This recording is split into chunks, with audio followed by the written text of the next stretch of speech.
Hello, parents. My name is Wes Allred. I am the geometry teacher at Olathe East that your student has. I wanted to give a quick little introductory video. Hopefully this won't take too long.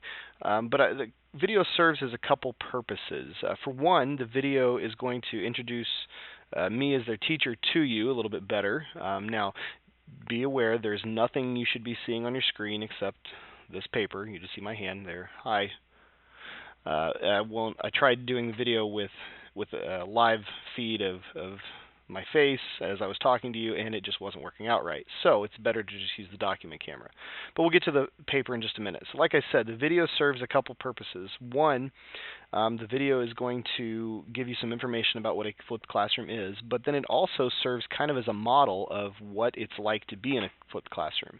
And so before I get going any further, this is kind of your task, what a student would be like if they were watching one of our lesson videos for their nightly homework. They're going to have some kind of paper to be taking notes on, or some other activity to guide them through the video, not just kind of watching the video without doing anything, without participating. That doesn't work. It'd be like them coming into class and not doing anything all class while I was lecturing. So they really do need to make use of their notes, and so this is kind of what I've given you. You should have this handout which explains everything. Now, I'm not going to sit here and read every single word to you. You're fully capable of doing that.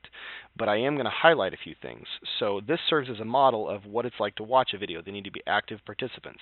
So you would need to be active participants while watching the video. When I get to highlighting a few things, that'll be your chance to participate. And secondly, the video does allow me to introduce myself a little bit and give you some information about myself, which I'll get to kind of at the end. So first, let's kind of go through this. Like I said, please highlight as we go or underline just to get the feel for what this active participation really means. So this kind of just lists out some key ideas and questions that people have about a flipped classroom. First of all, really, a flipped classroom just switches the traditional order of teaching with the purpose of creating more in-depth and supportive environments in the classroom. It really does take the classwork and homework and flip them. What would traditionally be classwork and homework are now flipped. They just exchange places, and we do that through the use of videos most of the time, lesson videos that I post to YouTube and Edmodo, which we'll get to in a second.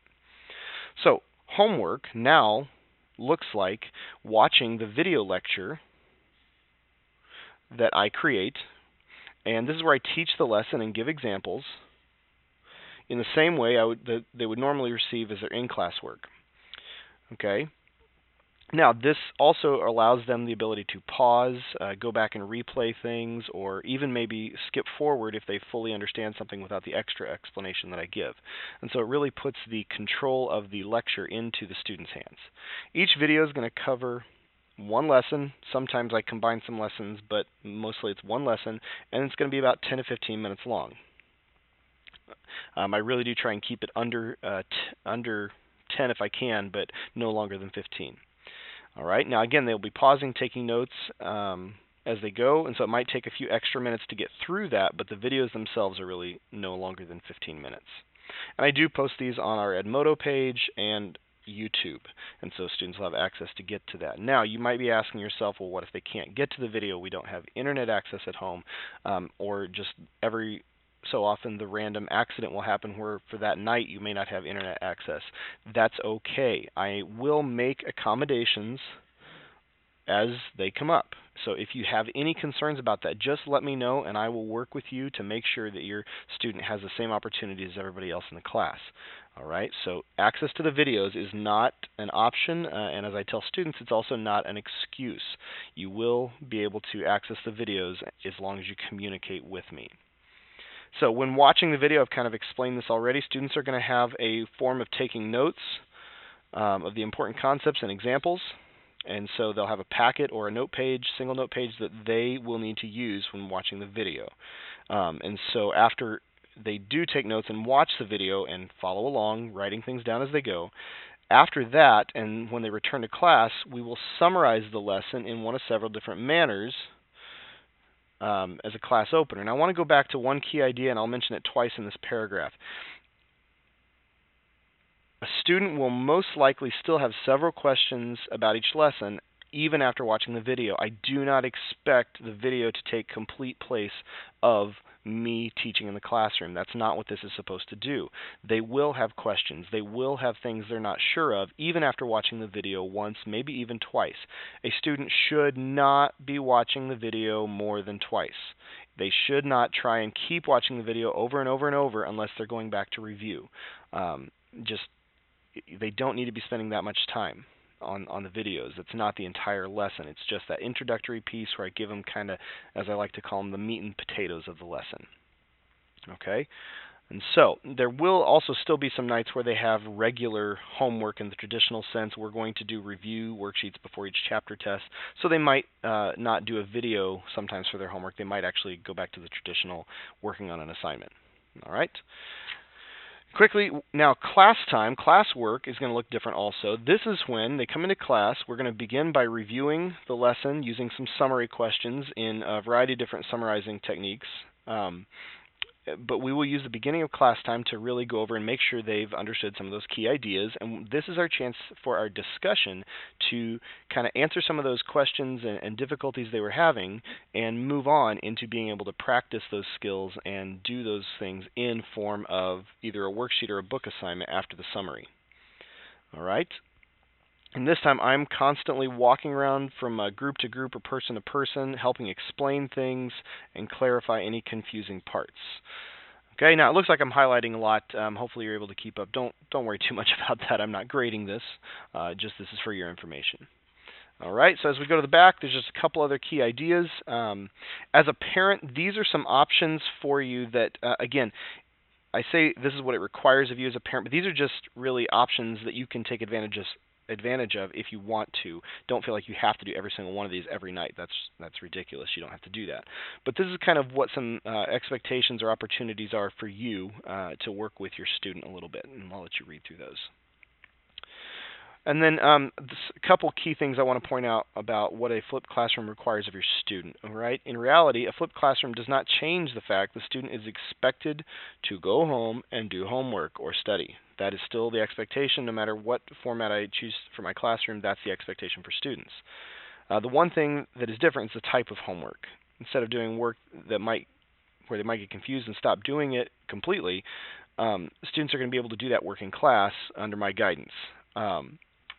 Please, again, pay attention to this. Students are not expected to have full mastery of the content,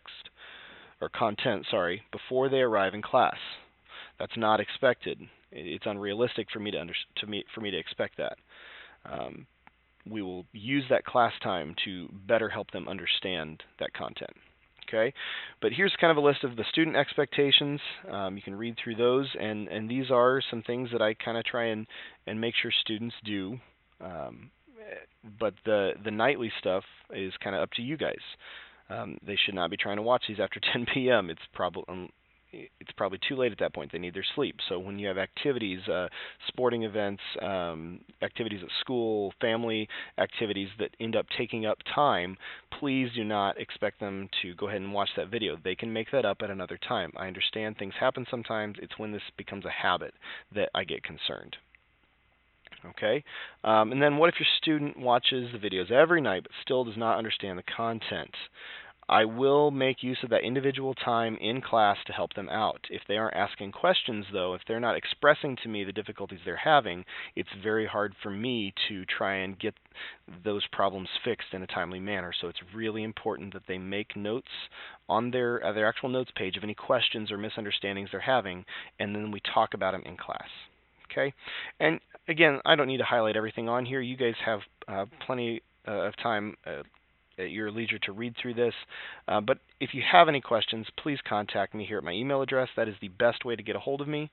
So please just feel free to contact me if you have any questions. And I hope this has been helpful.